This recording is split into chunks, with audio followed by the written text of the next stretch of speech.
সকাল থেকেই বৃষ্টি ঝরছে অঝোর ধারায়। অনন্যা ভেবেছিল আজকে অফিস ছুটি নেবে, কিন্তু অফিসের কল আসতেই অনিচ্ছা সত্ত্বেও তৈরি হয়ে নিচে এলো। সুজাতা দেবী তাকে দেখে অবাক হয়েই মেয়েকে বললেন, আজকেও যাবি অফিসে? অনন্যা ব্যাগে রুমাল গুজতে গুজতে বলল, এটা প্রাইভেট সেক্টর মা, সরকারি চাকরি নয়, কড়াকড়ি বেশি। বলেই ডাইনিং টেবিলে বসে পড়ে। সুজাতা কথাটা শুনে খুব একটা সন্তুষ্ট হলেন না, বরং গলার স্বরে বেশ একটা উৎকণ্ঠা দেখা গেল। এমন ঝড় বাদলের দিনে না গেলে হয় না? এমন সময় পাশের ড্রয়িং রুম থেকে সুবিমল উত্তর দিলেন, তোমার যেমন কথা, আরে অনু তো বলছে প্রাইভেট কোম্পানি অনেক স্ট্রিক্ট হয় সুজাতা, অনেক বন্ড থাকে তাদের, তুমি ওসব বুঝবে না। সব তুমি বোঝো আর তোমার মেয়ে বোঝে। সারা জীবন এমন বুঝে বুঝে কি ফল হলো ভুলে গেছো? সুজাতার কথাটা বাইরে আকস্মিক বজ্রপাতের তীব্র আওয়াজে চাপা পড়ে গেল। অনন্যা টোস্ট মুখে দিতে দিতে বলল, বাবা আজকে বোর্ড মিটিং আছে, হয়তো দেরি হবে। সুবিমল বললেন, সে ঠিক আছে, কিন্তু বের হবার সময় ফোন করিস কেমন? রাত হবে মানে? একে তো দুর্দিন, এর উপর রাত হবে? তুই বরং বাদ দে, আজকে যেতে হবে না। সুজাতা উৎকণ্ঠিত হয়ে ওঠেন। অনন্যা মায়ের মুখের দিকে তাকিয়ে হাসি মুখে বলে, হ্যাঁ এত ভাবো কেন মা, আমার আর কি ক্ষতি করবে কেউ? দীর্ঘ নিঃশ্বাসে মুখের হাসি মিলিয়ে আসে। সুবিমল হয়তো লক্ষ্য করেই উঠে এলেন এ ঘরে।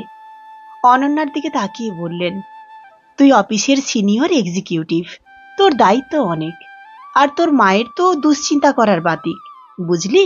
তুই যা, ফোনে জানিয়ে বের হবি অফিস থেকে। সুজাতা জানেন তার কথার গুরুত্ব কোনো কালেই বাবা মেয়ের কাছে ছিল না, তাই মনের ক্ষোভ মনেই চেপে রেখে বললেন, আমার কোনো কথাই তো শুনবি না, এখন বল লাঞ্চে কি দেব? কিছু না। চায়ের কাপে চুমুক দেয় অনন্যা। সে কি, সারাদিন কি না খেয়ে থাকবি? অবাক কণ্ঠে বললেন সুজাতা। না খেয়ে থাকবো কেন মা, আজ অফিসেই খাওয়ার ব্যবস্থা করেছে, সেখানেই খাবো। মেয়ের উত্তর শুনে কিছুটা স্বস্তি বোধ করলেন সুজাতা। ব্রেকফাস্ট শেষে ছাতা মাথায় বেরিয়ে পড়ল অনন্যা। নিচে দাঁড়ানো অফিসের গাড়ি। গাড়িতে উঠে বসতেই দেখতে দেখতে অদৃশ্য হয়ে গেল গাড়িটা। সুবিমল উপরতলার ব্যালকনি থেকে দেখতে লাগলেন মেয়ের গতিপথ।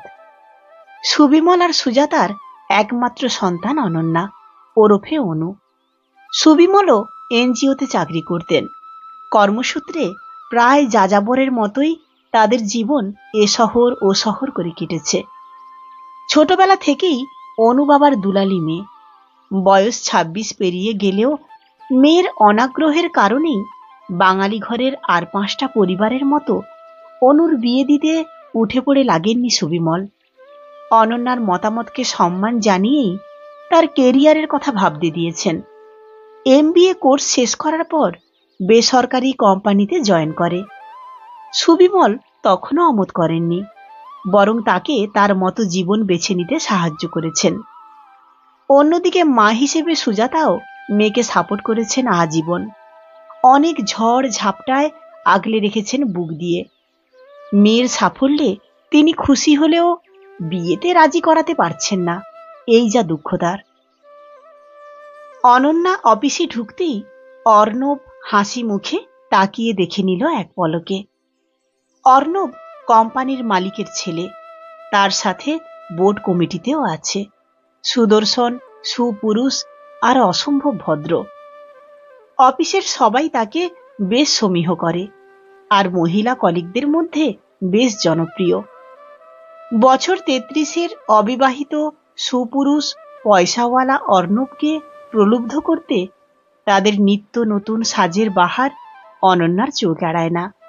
After all most eligible bachelor বলে কথা। অনন্যা আরেকটি বিষয়ও খুব ভালোভাবে জানে। নারীদের সহজাত গুণেই স্পষ্ট বুঝতে পারে অর্ণবের মুগ্ধ দৃষ্টির নীরব আবেদন। এই আবেদন ভালো লাগার, ভালোবাসার। অর্ণবের দিকে সবার চোখ আটকে থাকলেও তার দৃষ্টি বারবার আটকে যায় অনন্যার মেকআপহীন রূপ লাবণ্যের দিকে। অনন্যা ঈশ্বর প্রদত্ত রূপে গুণে আর পাঁচজনের চেয়ে অনেক আলাদা। ধীর, স্থির, শান্ত, গভীর বুদ্ধিদীপ্ত এক সফল যুবতী। সুতরাং অর্ণবের মতো যুবকের তার প্রতি অনুরাগ জন্মানোটা স্বাভাবিক। রোজ নানা অছিলায় অর্ণব অনন্যাকে ডেকে পাঠায়, তার সাথে বিভিন্ন প্রজেক্ট নিয়ে আলোচনা করে। যদিও আলোচনাটা গৌণ, একসাথে বসা, কথা বলা, স্মিত হাসি মুখটা দেখাই ছিল মুখ্য। অনন্যা খুব ভালো করেই বুঝতে পারে অর্ণব কি বোঝাতে চায়, কিন্তু বুঝলেও অনন্যার কাছে এ সমস্তই নিরর্থক। তার জীবনে প্রেম ভালোবাসার স্থান নেই, হতে পারে না। বাইরে প্রবল বৃষ্টির শব্দ, যদিও শীততাপ নিয়ন্ত্রিত অফিস রুমে খুব একটা স্পষ্ট নয়, তবুও অনন্যার হৃদয় যেন স্পষ্ট উপলব্ধি করে বৃষ্টির তীব্রতা। এমনই এক বৃষ্টির দিনেই তো ট্রিং ট্রিং ট্রিং স্তম্ভিত ফিরল অনন্যার। স্মৃতির অন্ধকার গলিপথে কিছুক্ষণের জন্য হারিয়ে গিয়েছিল বলেই ফোনের রিং শুনেও সেটা রিসিভ করতে একটু সময় লাগলো তার। বাবার কণ্ঠ, কি রে মা, মিটিং হলো? শুরু হয়নি এখনো, বোধহয় সেকেন্ড হাফে হবে বোধহয়। হ্যাঁ বাবা, হ্যাঁ, ফোন করেই বের হব। এত ভেবো না, অফিসের গাড়ি পৌঁছে দিয়ে যাবে। মাকে দুশ্চিন্তা করতে মানা করো। তোমরা খেয়েছ? তুই কখন খাবি? অনুসারে? বাবার কথা শুনে অনন্যার হাসি পেল। এত বড় হয়ে গেছে, তবুও তার কাছে অনন্যা যেন বাচ্চা। খাবো বাবা। হ্যাঁ হ্যাঁ, তোমরা খেয়ে নাও। বেশ বেলা হয়েছে কিন্তু, তোমার ওষুধের টাইম যেন নড়চড় না হয়। ওকে বাবা, রাখি তাহলে। কথা শেষ করে ফোনটা রাখতেই পিয়ন মুরলীধর এসে মিটিং শুরু হবে জানিয়ে দিয়ে গেল। শেষ বেলায় মিটিং শেষ হলো, কিন্তু বাইরে বেরোনোর উপায় নেই। অঝোর ধারায় ঝরে চলেছে বৃষ্টি। পথ ঘাট জলে পরিপূর্ণ, রাস্তা দেখা যায় না। ডুবে গেছে নিচে দাঁড়িয়ে থাকা গাড়ির অর্ধেক শরীর। গতবার ঘণ্টা সমানে ঢল বৃষ্টির কারণে রাস্তাঘাট, যান চলাচল বন্ধ প্রায়। এদিকে সুজাতা অস্থির হয়ে উঠেছেন। রাত ৮টা বেজে গেলেও অনন্যার ফিরে আসার মতো কোনো সম্ভাবনা নেই। একা মেয়ে কি করছে ভেবে ভেবে অনর্বরত সুবিমলকে বলেই চলেছেন। সুবিমল নিজেও চিন্তিত হলেও স্ত্রীর সামনে তার বহিঃপ্রকাশ না করে বললেন, এত ভাবার কি হলো? বৃষ্টি না কমলে রাস্তাঘাটের জ্যাম খুলবে কেন? আর অনুই বা আসবে কি করে? তাছাড়া ওর অফিসের সমস্ত কলিগরাও তো আছে, কোনো সমস্যা হবে না। একটা না একটা ব্যবস্থা হবে। শান্ত হয়ে বসো তো তুমি। সুজাতা কাঁদো কাঁদো হয়ে বললেন, কি করে শান্ত হয়ে বসবো বলো তুমি? ভুলে গেছো সে দিনগুলোর কথা? এমনই বৃষ্টির রাত ছিল আজকেও। আমি আর ভাবতে পারছি না। তুমি এখনই অনুকে এনে দাও, আমার মেয়েকে আমার কাছে এনে দাও। সুবিমল স্তব্ধ পাথরের মূর্তি হয়ে বসে থাকলেন। চোখের সামনে ভেসে উঠল এক যুগ আগের এমনই এক বর্ষণ মুখর রাতের বিভীষিকা। তখন তার পোস্টিং ভুবনেশ্বরে। তার আদরের অনুর বয়স সবে ১৩ পূর্ণ হয়েছে। সবে জীবনের নতুন দিক উন্মোচিত হচ্ছে তার চোখের সামনে। আর তখনই উফ, আর ভাবতে পারছেন না সুবিমল। ভুলে যেতে চান সেই তিক্ত স্মৃতি, কিন্তু পেরেছেন কি ভুলতে? পারেননি, পারেন না। এই পৃথিবীর কোনো বাবাই তা ভুলতে পারে না। অনুর যন্ত্রণা কাতর সেই দিনগুলি ভোলাতে চেষ্টার ত্রুটি করেননি। অনুর ফুলের মতো জীবনটা পিষে ফেলেছিল সেই রাতে এক মানুষের মুখোশধারী জানোয়ার। লড়াই করেছিলেন লোকলজ্জার ভয় না করেই। শুভাকাঙ্ক্ষীদের শত বাধা সত্ত্বেও কেস ফাইল করেছিলেন, কিন্তু অর্থ প্রতিপত্তির জোরে পার পেয়ে যায় অপরাধী। প্রমাণ করা সম্ভব হয়নি তার অপকর্মের কথা। সুবিমল হার মানেনি। সেখান থেকে ট্রান্সফার নিয়ে এরপর কলকাতায় চলে এসেছেন। সর্বতোভাবে মেয়েকে সেই ট্রমা থেকে বের হতে সাহায্য করেছেন, আর বলা বাহুল্য সফল হয়েছেন। মেয়েকে জীবনে প্রতিষ্ঠিত করতে আজীবন তাকে পরম স্নেহে আগলে রেখেছিলেন। অনুর সাফল্য শুধু তার নয়, এক হার না মানা বাবারও সাফল্য। অনুর সাফল্য উন্নতির শিখরে ওঠা দেখে গর্বে বুক ভরে ওঠে সুবিমল বাবুর। কিন্তু মেয়েটা যেন কোনোভাবেই বিয়ের বন্ধনে জড়াতে চায় না। প্রবল অনীহা তার এ ব্যাপারে। ঠিক অবশ্য এর পেছনে কারণটা তো মা বাবার অজানা নয়। তবুও সুজাতার কাছে এ নিয়ে জবাবদিহি করতে হয় তাকে। আসলে মায়ের মন তো, সে বেচারি বা কি করবে। মেয়েকে স্বামী পুত্র নিয়ে সংসার করতে দেখার লোভ সামলানো কি এত সহজ? সুবিমল অনুকে বেশ কয়েকবার বুঝিয়েছেন অতীতের কালো ছায়ায় ভবিষ্যৎকে ঢেকে না ফেলতে, কিন্তু অনুর এক উত্তর, জেনে শুনে কখনো যদি কেউ বিয়ে করে তবে ঠিক আছে, নয়তো আইবুড়ো জীবনটাই তার কাছে কাম্য। সুবিমলের বুঝতে ভুল হয় না, দ্বিতীয় ইচ্ছেটাই আসল। পুরুষদের প্রতি হয়তো একটা অকৃত্রিম ঘৃণাবোধ কাজ করে অনন্যার, তবে সেও জানে পৃথিবীর সব পুরুষ এক নয়। নারী মাংস লোভী পশুর দলে তার বাবার মতো পুরুষও আছেন, নয়তো এই পৃথিবী নরক হয়ে যেত। তাছাড়া বিয়ে না করলে কি বাঁচা যায় না? এই প্রচলিত বস্তা পচা রীতির বিরুদ্ধে বিদ্রোহ ঘোষণা করেই অনন্যা তৃপ্তি পায়। নিজেকে নির্ভার মনে হয় তখন। সুবিমল বুঝতে পারেন হয়তো কখনোই অনু বিয়ে করবে না। অজান্তেই একটা দীর্ঘশ্বাস বেরিয়ে আসে তার বুকের ভেতর থেকে। অফিসের টেবিলে বসে অনন্যা বারবার অন্যমনস্ক হয়ে পড়ছিল। সেই দিনের মতো আজও জল থই থই রাস্তাঘাট, গাড়ি চলছে না, ঘন কালো অন্ধকার, মাঝে মাঝে বিদ্যুৎ চমক। সেই একই দৃশ্য। সেই বহু বছর আগেও কোচিন থেকে ফেরার সময় এমনই বৃষ্টি ছিল, গাড়ি নেই, পথে মানুষ নেই। সুবিমল শহরের বাইরে গেছেন, সুজাতা রাস্তায় আটকে পড়েছিলেন। তখনও এত মোবাইলের চল হয়নি। অসহায় কিশোরী হাঁটু জল ডিঙিয়েই এগিয়ে চলছিল ঘরে যাবে বলে। আর তখনই চমকে উঠল অনন্যা। কেবিনে টোকা দিয়ে ঢুকল অর্ণব।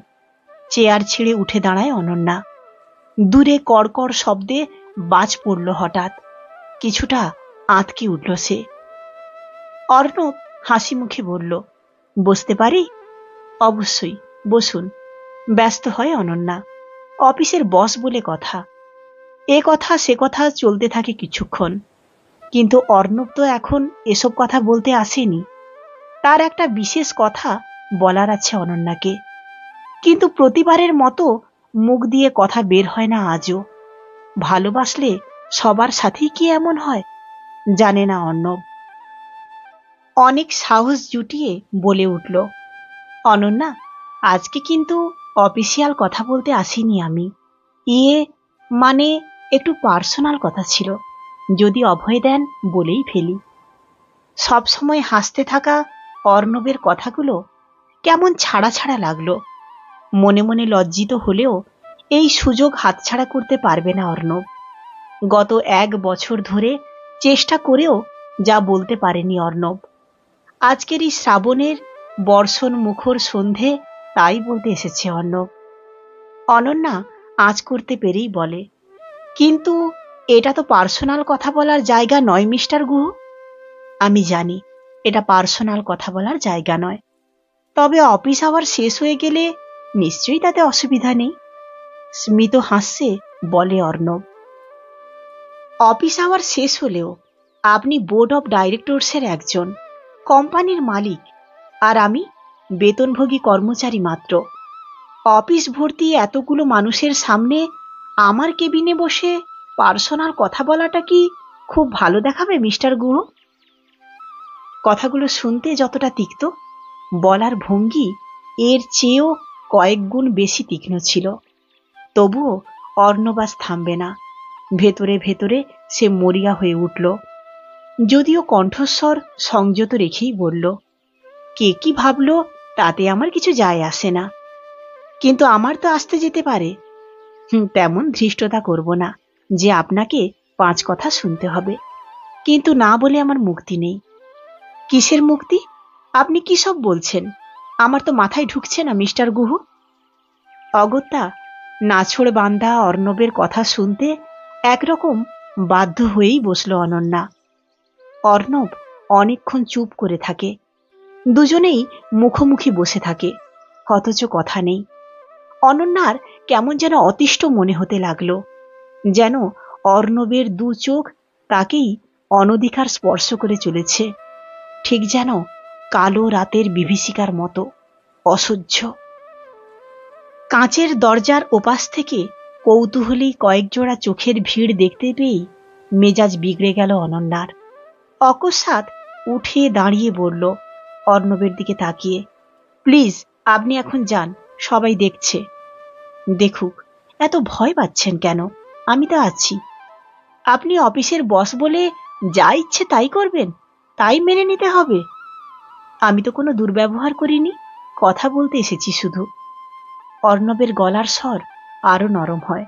বলুন, কি বলবেন? তাড়াতাড়ি বলে চলে যান প্লিজ। এ নিয়ে অফিসে সিন ক্রিয়েট না হলেই ভালো। তবুও অর্ণবের মনের কথা শব্দের ছন্দে প্রকাশ পায় না। কি এক অদ্ভুত বিড়ম্বনা! কি হলো, চুপ করে আছেন যে? মিস্টার গুহ, আপনি এখন আসুন প্লিজ। হঠাৎই অর্ণবের মুখ ফসকে বেরিয়ে যায়, চুপ করে থাকলেও আমি জানি যে কথা আমি বলতে পারছি না, তুমি না শুনেও তা বুঝতে পারছো। তুমি সম্বোধনে অনন্যা বিব্রত বোধ করে। চোখের চাউনিতে এতদিন যা বুঝেছে সে কথাই অর্ণব বলতে চায়। পাথরের মূর্তির মতো ঠায় দাঁড়িয়ে থাকে সে।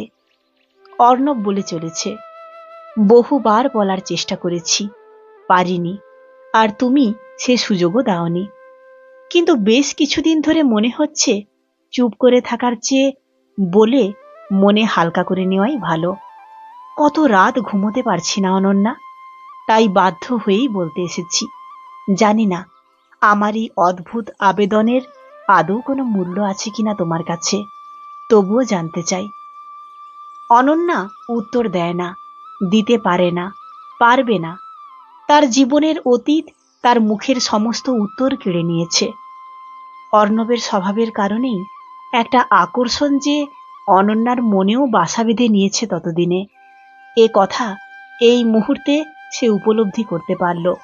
নয়তো কড়া ভাষায় অর্ণবকে প্রত্যাখ্যান করতে কোনো বাধা তো নেই, তবুও পারছে না, না স্বীকার করতে আর না প্রত্যাখ্যান করতে। না তাকিয়েও অনন্যা বুঝতে পারে অর্ণবের আকুতি, উত্তর জানার ব্যাকুলতা। নিষ্প্রাণ পাথরের মূর্তির দিকে তাকিয়ে আবার জানতে চায় অর্ণব। তুমি সময় নাও, ভাবো, ভেবে জানিও, আমি অপেক্ষা করব। বলেই চেয়ার ছেড়ে উঠে দাঁড়ায় অর্ণব। অর্ণবের ভালোবাসার বহিঃপ্রকাশ না থাকলেও গভীরতা আছে, আর মেয়েদের তা বোঝার অতীন্দ্রিয় শক্তি আছে বলেই অনন্যা সেই সত্যকে অনুভব করতে পারে। কিন্তু এ কিছুতেই হতে পারে না, অসম্ভব। অপবিত্র দেহ নিয়ে ঘর বাঁধা তার পক্ষে সম্ভব নয়। মুহূর্তের মধ্যে কঠোর হয়ে উঠল তার আওয়াজ। আপনি যা বলতে এসেছিলেন তার উত্তর একটাই, অসম্ভব। আহত কণ্ঠে বলে উঠল অর্ণব, কিন্তু কেন? আমি কি যোগ্য নই? আর জবাব দিতে চায় না অনন্যা, মুখ ফিরিয়ে দাঁড়ায় এবার। কিন্তু অর্ণব যে যায়নি, সেখানেই দাঁড়িয়ে আছে স্পষ্ট বুঝতে পারে। অনেকক্ষণ চুপ থাকার পরে অর্ণব ধীরে ধীরে বলে উঠল, তুমি আমাকে কেন ফিরিয়ে দিচ্ছ আমি জানি না, কিন্তু মনে রেখো, আজীবন ভালোবাসা বলতে আমি তোমাকেই বুঝব। আসি। কেবিনের দরজার আওয়াজ জানান দিল অর্ণবের প্রস্থানের কথা। বাইরে জোর বৃষ্টি চলছে। মেঘের গুরু গম্ভীর গর্জন শুনতে পেয়েই 2 কানে হাত চেপে ধরল অনন্যা।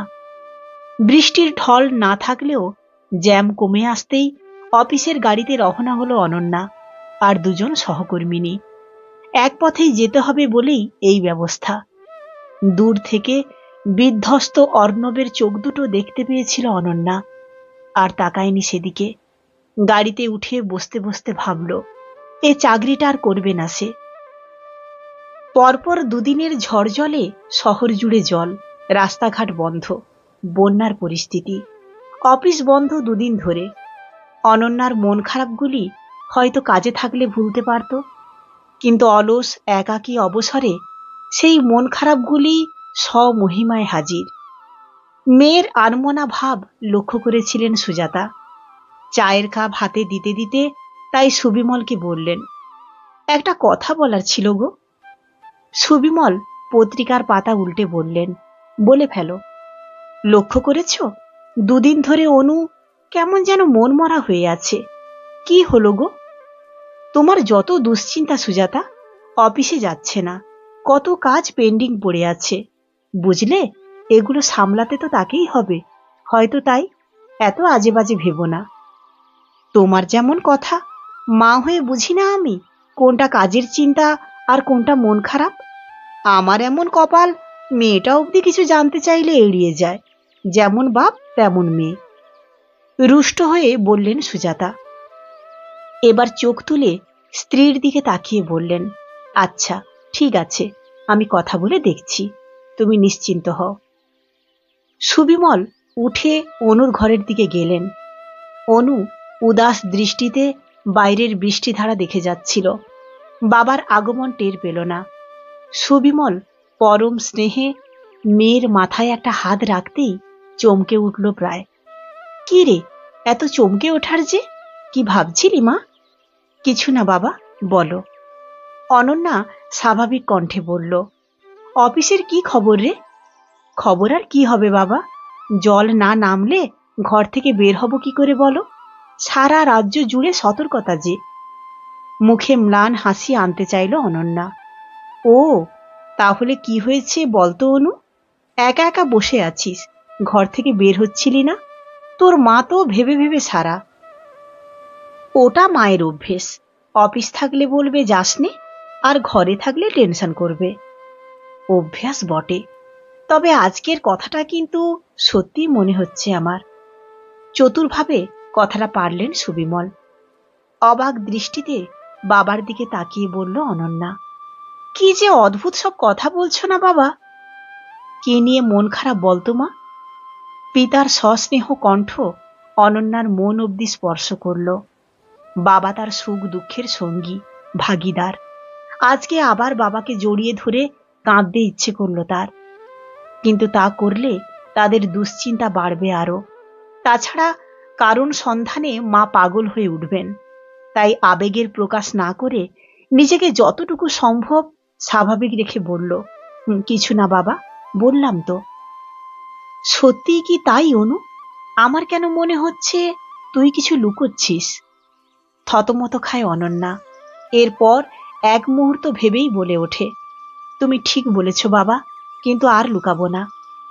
সুবিমল অবাক হলেন। তাকিয়ে দেখলেন অনুর মুখটা কেমন যেন কালো হয়ে গেছে, চোখের কোল, ক্লান্তির ছাপ মুখে। কি লুকিয়ে রেখেছিস বল অনু? বাবা, ভাবছি চাকরিটা ছেড়ে দেব। আমতা আমতা করে বলেই ফেলে সে।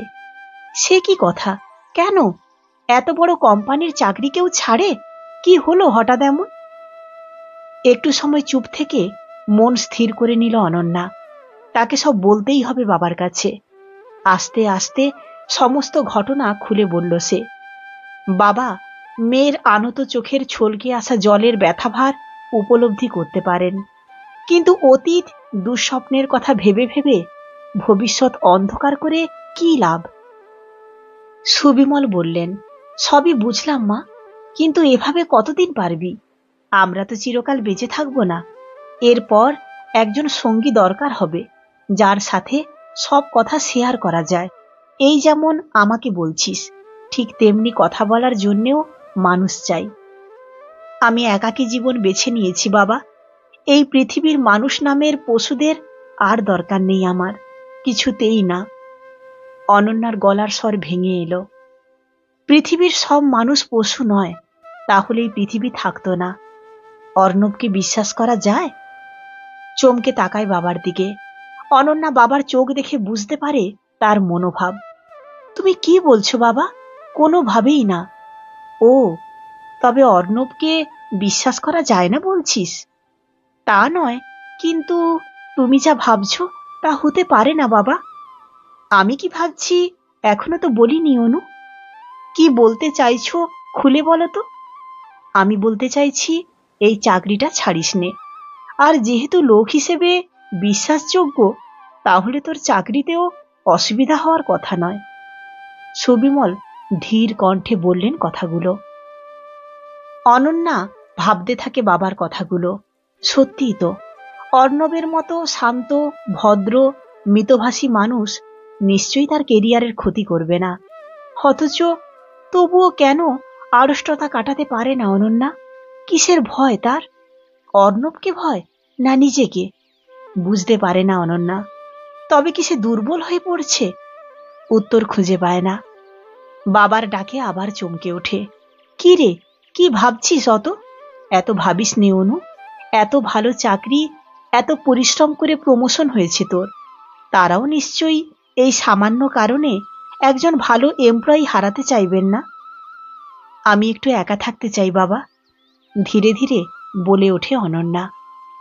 বিনিদ্র রজনী কাটিয়ে অবশেষে নিজের উপর আস্থা আর বাবার কথাগুলোর মর্যাদা দিতেই ডিসিশন পাল্টায় অনন্যা। সত্যিই তো, একটা তুচ্ছ কারণে নিজের অর্জিত পদমর্যাদা আর সম্মান ত্যাগ করবে কেন? কেটে গেল আরো 2 মাস। চাকরিটা ছাড়েনি অনন্যা। আগের মতোই যথারীতি নিজের কাজ করে যেতে লাগলো। অর্ণবের মুখোমুখি যে হয়নি তা নয়, কিন্তু সেদিনের পর ওই কথাটা নিয়ে আর কথা উঠল না। মনে মনে হাঁপ ছেড়ে বাঁচল সে। যদি অর্ণবের চোখে প্রশ্ন বা আগের মতো আগ্রহ দেখতে পেত, হয়তোবা সম্ভব হতো না এভাবে সবকিছু স্বাভাবিক করে তোলা। অন্যদিকে অর্ণবের মনের ভেতর তোলপাড় চলতে থাকলেও চোখে মুখে তার ছাপ পড়তে দিল না। প্রত্যাখ্যান হওয়ার অপমান সহ্য করে হাসি মুখে সবার সাথে কথা বলে, কিন্তু মনে মনে ঠিকই অপেক্ষায় থাকে অনন্যা তাকে কেন অস্বীকার করল সেই কারণটুকু জানার। সেদিন পুজোর প্রাক মুহূর্তে 10মী অবধি অফিস ছুটি এবং বোনাস ঘোষণা করায় অফিসে আনন্দের বন্যা। একটু খাওয়া দাওয়ার ব্যবস্থা হলো। সন্ধে 7টা নাগাদ ফেরার পালা। সবাই সবাইকে দুর্গাপূজার অগ্রিম শুভেচ্ছা জানিয়ে বিদায় নিচ্ছে। অনন্যাও ব্যাগ নিয়ে গাড়ির দিকে এগিয়ে গেল। এমনই সময় অর্ণবের ডাকে ফিরে তাকালো। অর্ণব বলছে, যদি কিছু মনে না করেন আমার গাড়িতে পৌঁছে দিই। ভ্রু কুঁচকে তাকালো অনন্যা। কেন, জানতে পারি? রুচিরাদের আজকে আপনাদের গাড়িতে পাঠানোর ব্যবস্থা করে দিলাম। ভাবলাম রোজ তো প্যাসেঞ্জার গাড়িতেই যায়, একদিন না হয়। তাছাড়া আপনার বাড়িও আমার বাড়ির পথেই, তাই আর কি। অনন্যা 2 হাত জড়ো করে নমস্কার জানিয়ে বলে, ধন্যবাদ, আমি যেতে পারবো, চলি। বলে আর অপেক্ষা মাত্র করল না। কিন্তু ব্যস্ত হয়ে অর্ণব পদ আটকে দাঁড়িয়ে বলল, প্লিজ এমন করবেন না। সেদিনের ব্যাপারে আমি নিজেই লজ্জিত। আর লজ্জা দেবেন না অনন্যা। থমকে দাঁড়াতেই হলো অনন্যাকে। অর্ণব বলে চলেছে, আসলে কি যে হয়েছিল সেদিন জানি। কেমন অকওয়ার্ড সিচুয়েশনে ফেলেছিলাম আপনাকে। সরি বলছি, সত্যিই ক্ষমা প্রার্থী। বলে হাত জোড়ো করে দাঁড়ায় অর্ণব।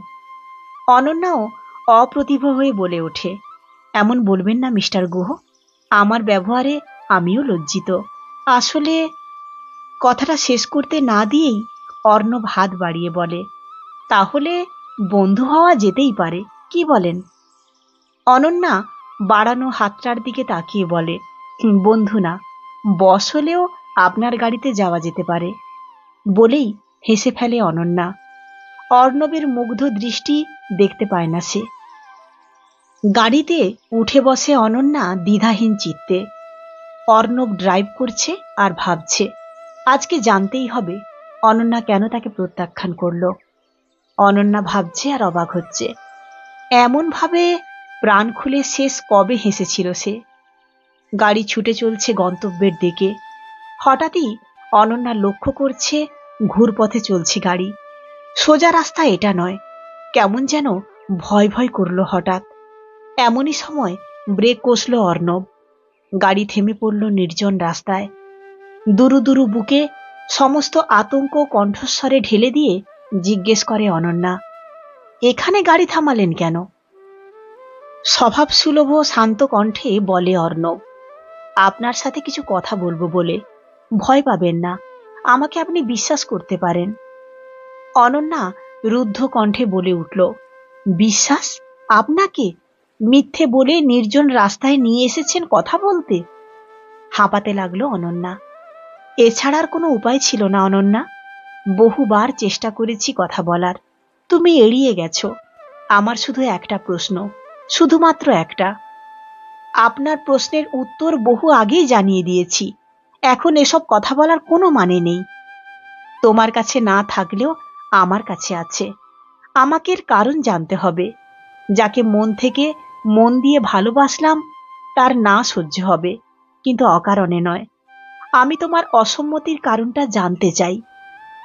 অনন্যা এবার চিৎকার করে বলে ওঠে, কিন্তু আমি বলতে বাধ্য নই। প্লিজ আমাকে বাড়ি পৌঁছে দিন, নয়তো আমি নিজেই যাচ্ছি।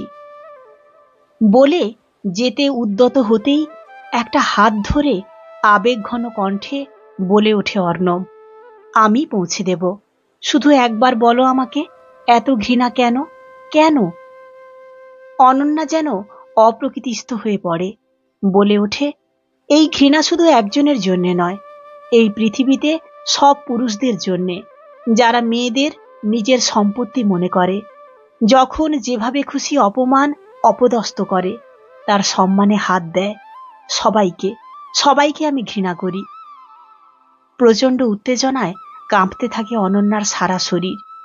হতভম্ব হয়ে অর্ণব দেখে অনন্যার সেই দুর্গা রূপ। বিস্মিত হয়েই বলে উঠল অর্ণব, কেন এত ঘৃণা? আমাকে বলো। আপনি কে? আপনাকে কেন বলবো? মিথ্যেবাদী। মিথ্যে বলে এই জনহীন এলাকায় নিয়ে এসেছেন। ভুল ভাবছ, বিরাট বড় ভুল। আমার ভুল হয়েছে, এভাবে না বলে এনেছি, কিন্তু উদ্দেশ্য খারাপ ছিল না। বিশ্বাস করো। না, আমি কাউকে বিশ্বাস করি না। আর আপনাকে আজকের পর আর কখনো। বলেও বলতে পারল না অনন্যা, কান্নায় ভেঙে পড়ল।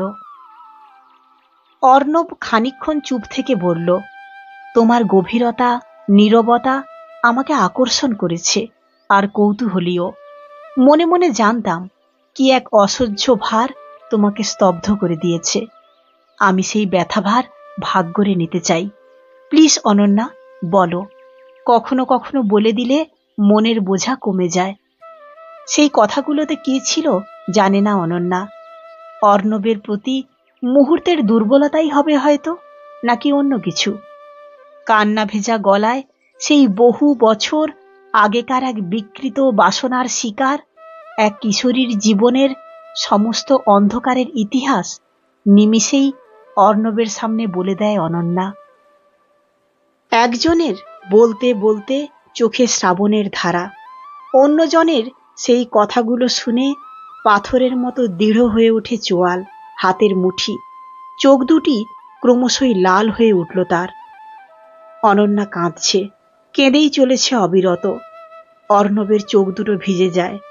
অনন্যাকে স্পর্শ করে না আরো, কেবল মুখে বলে, চলুন বাড়ি পৌঁছে দিয়ে আসি, চলুন। অর্ণবের নিরুত্তাপ ভাবলেশীন কণ্ঠস্বরে অনন্যা যেন অপরিসীম অবজ্ঞা অনুভব করে। এ তো তার জানাই ছিল। সত্যিই তো, সব জানার পর ভালোবাসা ছুটে পালাবে না তো কি। চোখ মুছে এগিয়ে যায় গাড়ির দিকে। অর্ণব আর তার মাঝখানে যেন 7 সমুদ্রের দূরত্ব। ছুটে চলেছে গাড়ি। বাইরের হাওয়া এলোমেলো করে দিচ্ছে অনন্যার চুল। চোখের জল শুকিয়ে গেছে ততক্ষণে, কিন্তু জলের দাগ রয়ে গেছে তখনও।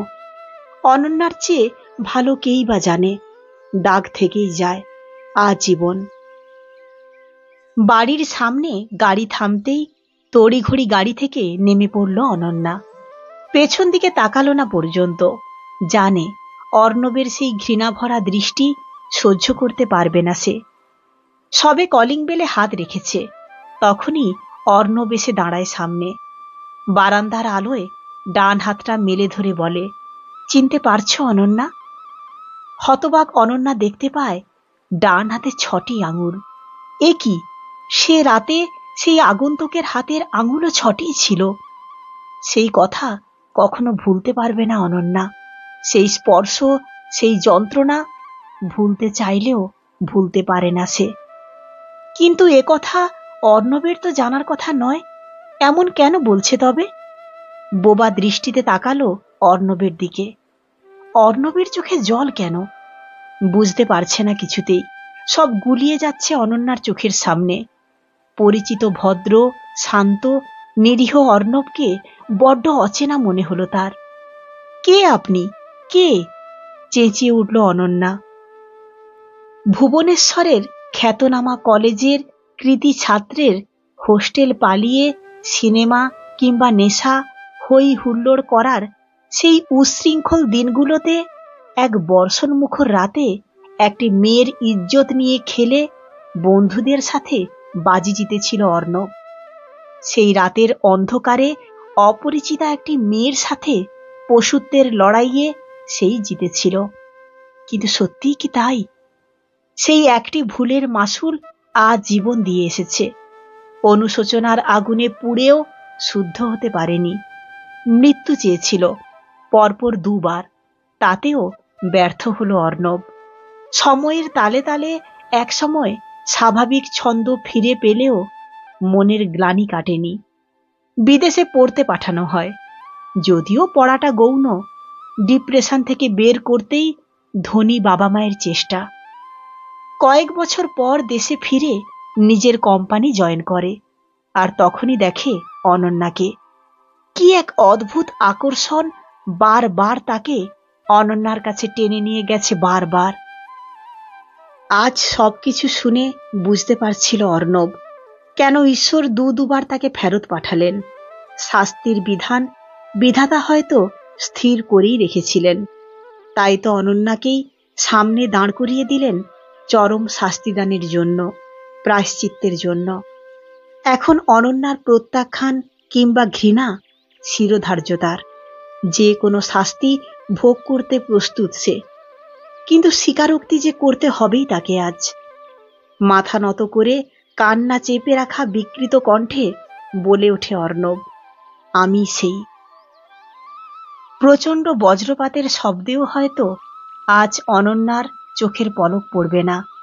ঘৃণাভরা তীব্র দৃষ্টিতে সে তাকিয়ে থাকলো তার জীবন শেষ করে দেওয়া অপরাধের দিকে।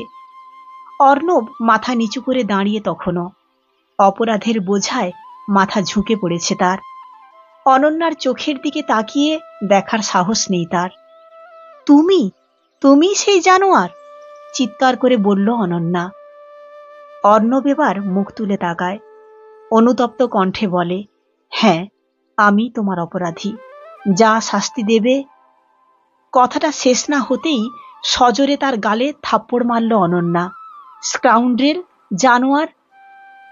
মনের তিক্ততা কথাগুলোই ঝরে পড়ল। উত্তেজনায় কাঁপতে থাকে অনন্যার কণ্ঠস্বর। অপরাধ? শাস্তি? আমার জীবনের সেই সময়টা ফিরিয়ে দিতে পারবে কোনো শাস্তি? কান্নার চেয়ে এক নারী মনের তীব্র ঘৃণা স্পষ্ট উপলব্ধি করতে পারল আজ অর্ণব। তার পৈশাচিক লালসার কারণেই একটা নিষ্পাপ জীবন শেষ হয়ে গেল। এই গ্লানিতে এতগুলো বছর মরে মরে বেঁচে আছে। কিন্তু আজকে সব জানার পর আর পারবে কি বাঁচতে? না না না, এই জীবনের কোনো অর্থ নেই আর। ভালোবাসার মানুষটির চরম অসম্মান করেছে তো সে নিজেই। এই অনুশোচনার ভার বয়ে যাওয়ার মতো বীর পুরুষ সে নয়, সে কাপুরুষ, জানোয়ার। অনন্যা চিৎকার করে বলল, চলে যাও আমার সামনে থেকে। আর কোনো দিন সামনে আসবে না আমার। যাও। সুবিমল বাবু ততক্ষণে নিচে চলে এসেছেন। শেষের কথাগুলো শুনতে পেলেন। অবাক হয়ে দ্রুত পায়ে এগিয়ে এলেন। অনু, কখন এলি? আর আমরা ভেবে সারা, আর ইনি? বলেই অর্ণবের দিকে তাকালেন। অর্ণব তখনও অপরাধের ভারে মাথা নত করে দাঁড়িয়ে আছে, নিথর, নিস্তব্ধ। বাবাকে দেখা মাত্র অনন্যা তার এক হাত ধরে টেনে ভেতরে ঢুকে গ্রিলের দরজা বন্ধ করে দিল। সুবিমল বুঝে উঠতে পারছিলেন না কিছুই। কেবল আরেকবার বললেন, কি হলো, বলবি তো? কোনো উত্তর দিল না অনন্যা। এরপর একটা কথাও বলল না আর। ছুটে নিজের ঘরে ঢুকেই দরজা বন্ধ করে দিল। সুজাতা ঘটনার আকস্মিকতায় হতভম্ব। ব্যাপারখানা বুঝতে চাইলেন সুবিমলের দিকে তাকিয়ে, কিন্তু সুবিমল নিজেই তো জানেন না। হঠাৎই তার মনে হলো নিচে দাঁড়িয়ে থাকা আগন্তুকের কথা মনে পড়ল। এখনো নিচে দাঁড়িয়ে আছে কিনা দেখতেই দোতলার জানালা দিয়ে উঁকি দিলেন। তখনও অর্ণব পাথরের মূর্তির মতো ঠায় দাঁড়িয়ে আছে। কিং কর্তব্য বিমূঢ় স্তম্ভিত মানুষটি হয়তো নিজের অজান্তেই অচলাবস্থার শিকার হয়ে আছে, পা দুটো অনড়। সুবিমল উপর থেকে দেখতে পেয়েই ছুটলেন নিচতলায়। দরজা খুলতেই দেখলেন আগন্তুক যুবকটি তখনও সেখানেই, কোট প্যান্ট পরিহিত, নিতান্তই ভদ্রলোক। অন্তত তাকে দেখে সুবিমলের সেরকমই মনে হলো। সুবিমল জিজ্ঞেস করলেন, কে আপনি? অনন্যার অফিস কলিগ? এখনো এখানে দাঁড়িয়ে আছেন কেন? অর্ণবের যেন চেতনা ফিরে এলো সেই মুহূর্তে। চমকে তাকায় সুবিমল বাবুর দিকে। এতক্ষণ যেন দুঃস্বপ্নের ঘূর্ণাবর্তে ঘুরপাক খাচ্ছিল অর্ণবের সমস্ত সত্তা। এবার স্তম্ভিত ফিরে পেল সে। ধীর কণ্ঠে সে উত্তর দিল, আমি অর্ণব। নামটি শোনা মাত্রই সুবিমলের কাছে বিষয়টা খানিকটা স্পষ্ট হতে লাগল। এজন্যই অনন্যার চোখে জল। মেয়ের এই প্রচণ্ড দ্বিধার যন্ত্রণা মুহূর্তে উপলব্ধি করতে পারলেন সুবিমল বাবু। ও, তুমি অর্ণব, মানে মিস্টার অর্ণব গুহ। অনু বলেছেন আপনার কথা, তা এখানে দাঁড়িয়ে কেন? ঘরে আসুন। কথাগুলোর মধ্যে আন্তরিকতার অভাব ছিল না। এর পেছনে যথেষ্ট কারণও তো আছে। তার মেয়েকে ভালোবাসে এই ছেলেটি, আর মেয়ের মনের কথা স্পষ্ট না হলেও বুঝতে তো পারেন মনের এক কোণে বেশ জায়গা দখল করে আছে অর্ণব। অর্ণব অবাক দৃষ্টিতে তাকিয়ে থাকে সুবিমলের দিকে। অনন্যা তার কথা বলেছে তার কাছে, কিন্তু কি বলেছে বুঝে উঠতে পারল না। এই পৌর ব্যক্তিটি কি জানেন তার কুকর্মের কথা? কি করে সম্ভব? এইমাত্র ঘরে গিয়েই ফিরে এসেছেন তিনি। নিজেকে প্রশ্নবিদ্ধ করতে করতেই মুখ থেকে বেরিয়ে গেল, আমার কথা কি বলেছে অনন্যা? এবার সুবিমল থতমত খেয়ে বলে ওঠেন, এই বিশেষ কিছু নয়, ইয়ে মানে আপনি অফিসের বস, সেটুকুই শুনেছি তার মুখে। অর্ণব এবার বুঝতে পারল সত্যটা তার অজানা এখনো। যখন জানতে পারবেন তখন তার অভিশাপ থেকে মুক্তি নেই অর্ণবের। যেই পিতার একমাত্র মেয়েকে একদিন নেশার ঘোরে ক্ষত বিক্ষত করে উল্লাস করেছে সে, তার সামনে দাঁড়িয়ে সত্যিটা বলতে সাহস পেল না অর্ণব। কয়েক মিনিট নিশ্চুপ থেকে দুহাত জড়ো করে নমস্কার জানিয়ে এগিয়ে গেল নিজের গাড়ির দিকে। সুবিমল হতবাক হয়ে দেখতে লাগলেন অর্ণবের গাড়িটি আস্তে আস্তে রাস্তার মোড় ঘুরে অন্ধকারে মিলিয়ে গেল। সেদিন অনন্যার সাথে কথা বলা গেল না, দরজা খুলে বের হয়নি আর। চিন্তিত সুজাতার ডাকে একবার সাড়া দিয়ে খাওয়ার অনিচ্ছা জানিয়ে দিয়েছিল। ব্যাস, সারা রাত এক ঘরে মাতা পিতা আর অন্য ঘরে অনন্যার রাত কেটেছিল চোখের জলে। সারা রাত অনন্যার চোখের সামনে সেই ভয়াবহ রাতের অসহায়তার ছবি ভেসে উঠছিল বারবার। ভুলতে পারছিল না সেই রাতে কত কাতর অনুরোধ জানিয়েও নিজেকে বাঁচাতে পারেনি সে।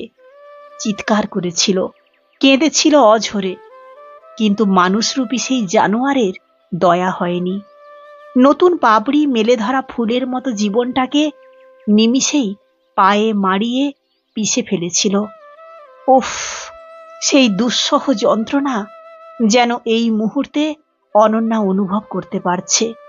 সেই অপবিত্র ছোঁয়া যেন এখনো তার গায়ে লেগে আছে। কিশোরী অনন্যার সারা শরীরে অর্ণবের সেই হাত অবাঞ্ছিতভাবে ঘুরে বেড়িয়েছিল সেই রাতে। সেই অসহ্য যন্ত্রণা, সেদিনের কিশোরীটির অব্যক্ত যন্ত্রণা আজও সেই একই রকম অনুভব করতে পারল অনন্যা। আজকেও অপমানিত হওয়ার লজ্জায় একবার ইচ্ছে করল নিজেকে শেষ করে দেয়, কিন্তু পরক্ষণেই ভাবল, কেন? দোষ কি ধর্ষিতার? যে ধর্ষণ করেছে সে কেন শাস্তি পাবে না? নিজের কাছেই নিজে দৃঢ় প্রতিজ্ঞ হল অনন্যা। এবারই নরক যন্ত্রণা ভোগের পালা অর্ণবের, তার নয়। অনন্যার কাছ থেকে পরদিন সমস্ত ঘটনাটা জানতে পারেন সুবিমল বাবু। সুজাতা স্তব্ধ, আর অনন্যা অবিরাম কেঁদে চলেছে। ঠিক সেদিনের মতোই যেন তরতাজা ঘা দগদগ করছে তার সারা শরীরে, মনে। চাকরিটা ছেড়ে দিল অনন্যা। রেজিগনেশন লেটার ইমেল করা গেলেও সুবিমল তা করতে দিলেন না। কিছু হিসেব তারও বাকি আছে যে। বিশাল বড় প্রাসাদোপম অফিসটার সামনে আজ এসে দাঁড়ালেন সুবিমল বসু। হাতে একটা ফাইল আর মেয়ের সই করা রেজিগনেশন লেটার। পিয়ন মুরলীধর তাকে কোম্পানির অন্যতম শেয়ার হোল্ডার তথা মালিক অর্ণবের কেবিনটা দেখিয়ে দিয়ে গেল। কাঁচের দরজা ঠেলে ঢুকতেই অর্ণব ব্যস্ত হয়ে উঠে দাঁড়ায়, বলে, আপনি আসুন স্যার, বসুন। গম্ভীর সুবিমল উত্তর দিলেন, আমি অনন্যার বাবা, আপনার কাছে তার রেজিগনেশন পৌঁছে দিতে এলাম। স্তম্ভিত অর্ণব ভাষা খুঁজে পেল না যেন। সুবিমল বলে চলেছেন, যেদিন অনন্যার কাছ থেকে প্রথম জানতে পারি আপনার কথা, তখন খুব ইচ্ছে হয়েছিল আপনাকে দেখার। কারণ আমার অনুর মুখে এই এত বছরে প্রথম অপরিচিত একজন পুরুষের কথা শুনেছিলাম। বলতে দ্বিধা নেই, খুশি হয়েছিলাম। এই তো সেদিনও আপনাকে দেখে মনে মনে ভেবেছিলাম আপনার কাছে সব খুলে বলবো, অনু না চাইলেও। বলতে বলতে কণ্ঠস্বর ভেঙে এলো তার। অর্ণব শুনে যাচ্ছে নীরবে। এরপর যখন অনুর মুখে জানতে পারলাম এই ভদ্রবেশী মুখোশের আড়ালে জঘন্য সেই আসল চেহারাটার কথা, ঠিক সেই মুহূর্তে ইচ্ছে হলো তোমাকে খুন করে ফেলি। ধীরে ধীরে গলার স্বর তীব্র হলো সুবিমলের। কিন্তু দুর্ভাগ্য, মধ্যবিত্তের বিচার পাওয়ার ক্ষমতা যেমন নেই, তেমনি পিস্তলের ছটা বুলেট বুকে দেগে দেবে সেই সাহসও নেই। বাবা হিসেবে এই চরম ব্যর্থতা আমার। উত্তেজিত সুবিমলের সারা শরীর রাগে কাঁপতে লাগলো।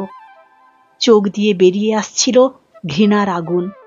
সুবিমল কাগজটা টেবিলে ছুঁড়ে দিলেন। এতক্ষণ অর্ণব চুপ থাকলেও এবার সুবিমলের কাছাকাছি এসে দাঁড়ালো। স্বভাবসুলভ ধীর কণ্ঠে বলে উঠল, জানি আমার অপরাধের ক্ষমা নেই, চাইবও না। তবে অনন্যাকে ভালোবাসি, এটা মিথ্যে নয়। আর এ নিয়ে দাবি জানিয়ে তাকে আর ছোট করব না, কিন্তু শাস্তিটুকু তো চাইতে পারি। সুবিমল কঠোর হয়ে উত্তর দিলেন, শাস্তি? নিজের হাতে তোমায় খুন করতে পারলাম না, বাবা হিসেবে এই চরম ব্যর্থতা আমার। তবে প্রাণ ভরে অভিশাপ দিয়ে গেলাম, এই ঐশ্বর্য প্রাচুর্যের মধ্যে থেকেও তুমি একটা রাতও যেন ঘুমোতে না পারো। অর্ণব আবারও বলে, ঘুমোতে পারিনি আমি সেদিনের পর থেকে একটা রাতও। বিশ্বাস করুন, প্লিজ স্যার, বিশ্বাস করুন। আমি কোম্পানি থেকে সরে যাব, আমার মুখ তাকে দেখতে হবে না। এই চাকরি তার যোগ্যতার, কেন সে চাকরি ছাড়বে? আমার মতো জানোয়ারের পাপের শাস্তি সে কেন ভোগ করবে? তোমার অধঃপতনের জন্যে কেবলমাত্র তুমি দায়ী নও, তোমার মা বাবার দায়ও কম নয়। টাকার জোরে কি করে তোমাকে বাঁচিয়ে এনেছিলেন সে কথা নিশ্চয়ই ভুলে যাওনি। মিস্টার প্রমিত গুহর সেই কোম্পানিতে তারপরও অনু কাজ করবে? ভাবলে কি করে? সুবিমলের প্রশ্নের উত্তরে কিছু বলার মতো ভাষা ছিল না অর্ণবের। সত্যিই তো, ছেলের কুকীর্তির জন্যে শাস্তি বা সংশোধন না চেয়ে পুত্র স্নেহে অন্ধ হয়ে ধনী মাতা পিতারা তো এভাবেই ঘটনা ধামাচাপা দেয়। আমার অপরাধের কি কোনো শাস্তি নেই তবে? কাতর কণ্ঠে বলল অর্ণব। অনন্যাকে আমি ভালোবাসি স্যার, তার জন্যে যা বলবেন তাই করতে রাজি আমি। কেবল শাস্তি চাই। আর পারছি না এই অনুশোচনার যন্ত্রণা সহ্য করতে, পারছি না। আমার জন্য মৃত্যুও নেই, চেষ্টা করেও পারিনি। ঈশ্বরও চরম শাস্তি দিতে নারাজ। বলতে বলতেই সুবিমলের পা জড়িয়ে ধরল অর্ণব। মুহূর্তের জন্যে সুবিমল হতবাক হয়ে গেলেন। যাকে ঘৃণা ভরে সরিয়ে দেওয়া উচিত, পদাঘাত করা উচিত, তাকে সরাতে পারছেন না কেন? একটু সময় পরেই আবার নিজের দুর্বলতাকে সরিয়ে পা ছাড়িয়ে বিদ্রূপের সুরে বললেন, ভালোবাসা? যদি ভাবো ভালোবাসার দোহাই দিয়ে প্রায়শ্চিত্ত করে নেবে, তবে জেনে রাখো প্রশ্নই ওঠে না, তোমার মুক্তি নেই। আজীবন এভাবে জ্বলবে তুমি, আজীবন। বলেই দৃঢ় পদক্ষেপে বাইরে বেরিয়ে গেলেন। অর্ণব সেখানেই হাঁটু গেড়ে বসে পড়ল। অশ্রু সজল ঝাপসা চোখে দেখতে পেল তার চরম পরিণতি। কয়েকদিন পর সকালের খবরের কাগজ খুলে বসেছেন সবে। এমনই সময় কলিং বেলের শব্দ। সুজাতা হাত মুছতে মুছতে দরজা খুলে দিলেন। সামনে অর্ণব দাঁড়িয়ে আছে। দেখতেই সুজাতার মুখে প্রথম কথা এলো না। হতভম্ব হয়ে পেছনে ফিরে একবার দেখলেন সুবিমলের দিকে। স্ত্রীর হঠাৎ এমন নিস্তবতা দেখে সুবিমল কৌতূহলবশত এগিয়ে এলেন। সামনে যা দেখলেন তাতে তার অবস্থা সহজেই অনুমেয়। তুমি কেন এসেছ? যাও, যাও এখান থেকে, বেরিয়ে যাও, চেঁচিয়ে ওঠেন সুবিমল। ওপরের ঘরে অনন্যার কান অবধি কথাগুলো গেল। সুজাতা তীব্র ঘৃণায় ভ্রু কুঞ্চিত করে বলে উঠলেন, এত বড় স্পর্ধা তোমার, বাড়িতে চলে এসেছ? এছাড়া যে অন্য উপায় ছিল না, ধীর কণ্ঠে বলে ওঠে অর্ণব। কি বলতে চাও তুমি? যে অতীত আমরা ভুলে যেতে চাই তা মনে করিয়ে দিতে এসেছ? ব্ল্যাকমেল করছো? সুবিমল অধৈর্য হয়ে বলে উঠলেন, না স্যার, আমি এসব কিছুই করতে আসিনি। শুধু একবার অনন্যার সাথে দেখা করতে চাই, একবার তার কাছে জানতে চাই আমার কি কখনো মুক্তি নেই। কান্না চেপে রাখার ব্যথায় কেমন যেন বুকের ভেতরে দলা পাকিয়ে উঠল তার। ততক্ষণে অনন্যা ও ঘর থেকে এ ঘরে এসে দাঁড়িয়েছে। দরজায় দণ্ডায়মান অর্ণবের দিকে জ্বলন্ত দৃষ্টি নিক্ষেপ করে বাবাকে জিজ্ঞেস করল, দরজাটা খুলে রেখেছ যে মা, বন্ধ করে দাও। আমার চোখের সামনে থেকে ওই জানোয়ারটাকে সরে যেতে বলো। অনন্যার কথাগুলো উপেক্ষা করেই অর্ণব ঘরের ভেতরে ঢুকে পড়ল। অভদ্র ছোট লোক, ইতর, লজ্জা করছে না তোমার? আরে হ্যাঁ, ওটা তোমার থাকলে ডুবে মরতে এতদিনে। বেরো এখান থেকে। অনন্যার কথাগুলোর উত্তরে অর্ণব এবার মুখের উপর বলে, আমি আজকে কথা শেষ না করে যাব না। সুজাতা ভয়ার্ত সুরে সুবিমলকে বললেন, তুমি কিছু বলছো না কেন? একবার এত বড় সর্বনাশ করার পর এখন কি কুকথা রটিয়ে বেড়াবে? কিছু একটা করো। সুবিমল অর্ণবের চোখ দেখে বুঝতে পারছিলেন এভাবে তাকে তাড়ানো সম্ভব নয়। তাই পরিস্থিতি বুঝেই জানতে চাইলেন, তোমার উদ্দেশ্যটা কি? আমি অনন্যার সাথে কিছু কথা বলতে চাই। চেঁচিয়ে ওঠে অনন্যা, কিন্তু আমি একটা কথাও বলতে চাই না। বেরিয়ে যাও আমার বাড়ি থেকে, যাও। অর্ণব দৃঢ়ভাবে বলে, কথা না বলে আমি যাব না আজ। কি বললে? ও ঠিক আছে, দাঁড়াও তবে, পুলিশ ডেকে পাঠাচ্ছি। বলে ফোন হাতে নিতেই মা বাধা দিলেন, হয়তো কিছুটা ভয়েই। কোনো একটা ভয়ঙ্করের আশঙ্কায় সুজাতা ভীত। সুবিমলও বুঝতে পারছিলেন আজকে অর্ণব যেন ঠিক স্বাভাবিক নয়। সুবিমল তখন অনন্যাকে বুঝিয়ে বললেন, মা অনু, শোন মা, শুধু শুধু লোক জানাজানি করা কি ভালো দেখাবে? তুই বরং একবার শোন কি বলতে চায়। আমরাও তো আছি এখানেই। অনেক বোঝাবার পর অনন্যা সোফার একদিকে ধপ করে বসে পড়ল। অর্ণবের দিকে তাকিয়ে সুবিমল বললেন, বলো কি বলতে চাও। অর্ণব বলেই যাচ্ছে, আমার অপরাধের শাস্তি তুমি নিজেকে দিও না অনন্যা। আমি সরে যাব, দূরে চলে যাব, অনেক দূরে। তবুও নিজের যোগ্যতায় পাওয়া চাকরি ছেড়ো না।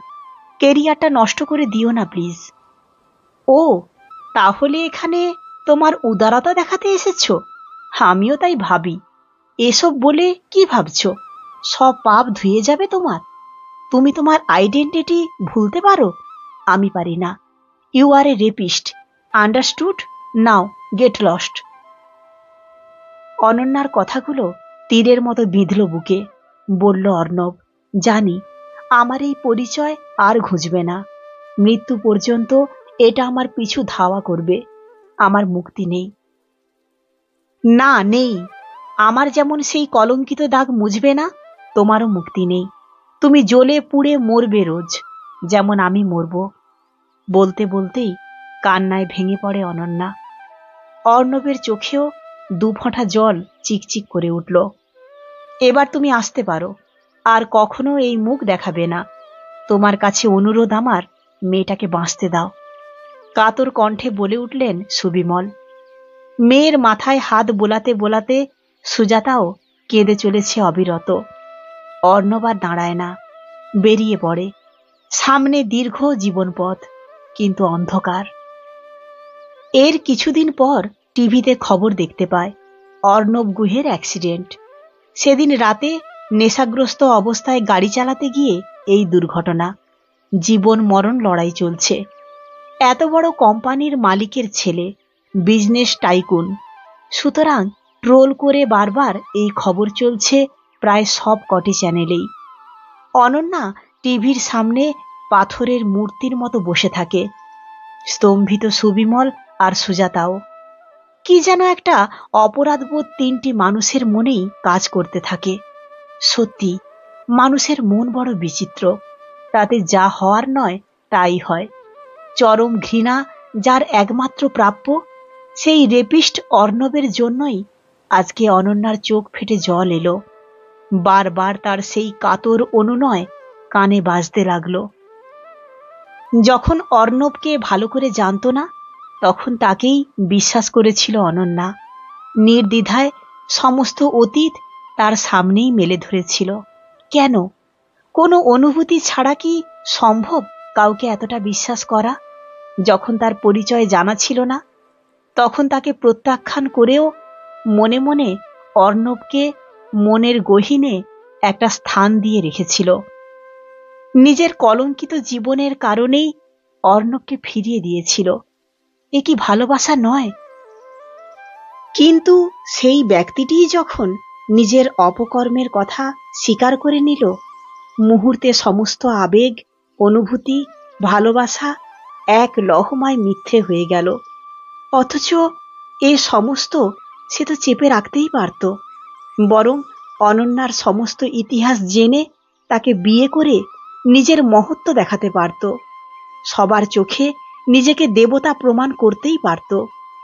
কিন্তু নির্বোধ অর্ণব তা করল না। কেন করল না? নিজের পায়ে নিজেই কুড়ুল মারল। এরপর কেবল শাস্তি চেয়ে চেয়ে অপমানিত, অপদস্থ হল। এখন মৃত্যু মুখে। অনন্যা বুঝতে পারে না এত সব করে সে কি প্রমাণ করতে চেয়েছিল। নাকি সত্যি এতগুলো বছর অনুশোচনার আগুনে জ্বলে পুড়ে ছাই হয়ে যাচ্ছিল অর্ণব। বাবা একটা হাত রাখেন মেয়ের মাথায়।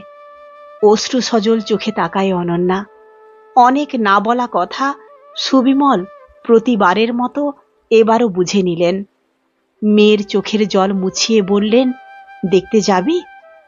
বলা মাত্রই উচ্চ স্বরে কেঁদে ফেলল অনন্যা। সুবিমল আবার মেয়েকে পরম স্নেহে মাথায় হাত বুলিয়ে বললেন, চল মা, আমরা তাকে তার শাস্তিটুকু জানিয়ে আসি, চল। ভালোবাসার যুক্তিসম্মত কোনো কারণ হয় না। ভালোবাসার সঠিক প্রতিশব্দ নেই। ভালোবাসার অর্থ শুধুই ভালোবাসা, পৃথিবীর সমস্ত যুক্তির কিংবা শর্তের ঊর্ধ্বে। তাই এখানেও ভালোবাসাই জয়ী হলো, ঘৃণা নয়। কলমে অনিকেত সুনন্দা, পাঠে আমি সুদীপ্তা। আপনাদের এই বড় গল্প পাঠটি কেমন লাগলো অবশ্যই কমেন্টস করে জানাবেন। যদি গল্প পাঠটি আপনাদের ভালো লেগে থাকে তাহলে লাইক, কমেন্টস এবং শেয়ার করতে ভুলবেন না। ধন্যবাদ।